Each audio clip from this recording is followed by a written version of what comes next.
Most language schools start from basic alphabet and all the way they progress this way. So that one is going from this side to outcome. I will go back to my theory. There are certain principles that's always going to help. Let's flip it around. Let's start from the outcome. What do you really want to achieve?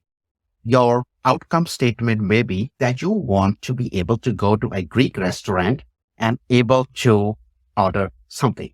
That's the outcome. So now in order to learn that, what you're going to need to use 3 sentences with great mastery. Maybe through those 3 sentences are for 3 different situations. You ask for something they don't have, then you're going to need to be able to address it with a different sentence. When you set that outcome, how do you get the mastery in those 3 sentences? So now your focus is shifted from alphabet or sentence construction to the outcome. The human mind works that way. Human minds need a greed.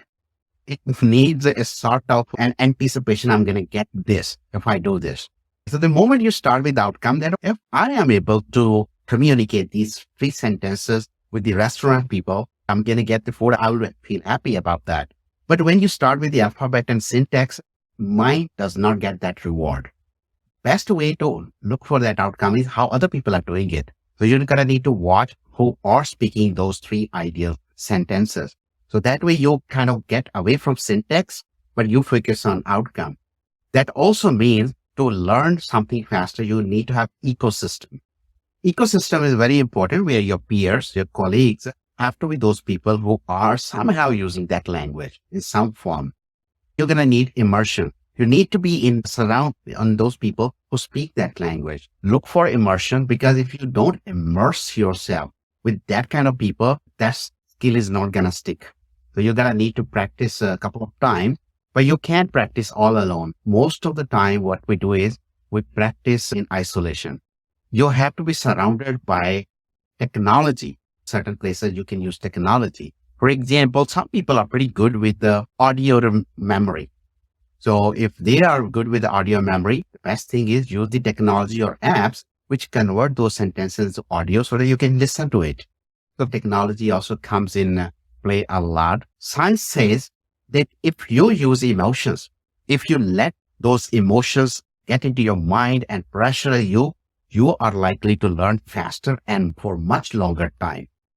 Even psychology says that only thing we remember from our childhood or throughout life, which are highly emotional. We need to make this experience emotional. How do you make that experience of language learning emotional? When you feel bad. When you're going to go and you're going to stutter, you're going to forget the words, that's the emotional loading. Emotional loading is where your mind is in a high anxiety state and there is a lot of emotions going on in the mind. If you do it in front of mirror, you're not going to get that emotion loading. So the moment you're in an actual situation in front of people where you feel bad about not being able to pronounce those words and all sort of things, that emotion loading is going to do wonder for you to learn any language on the earth.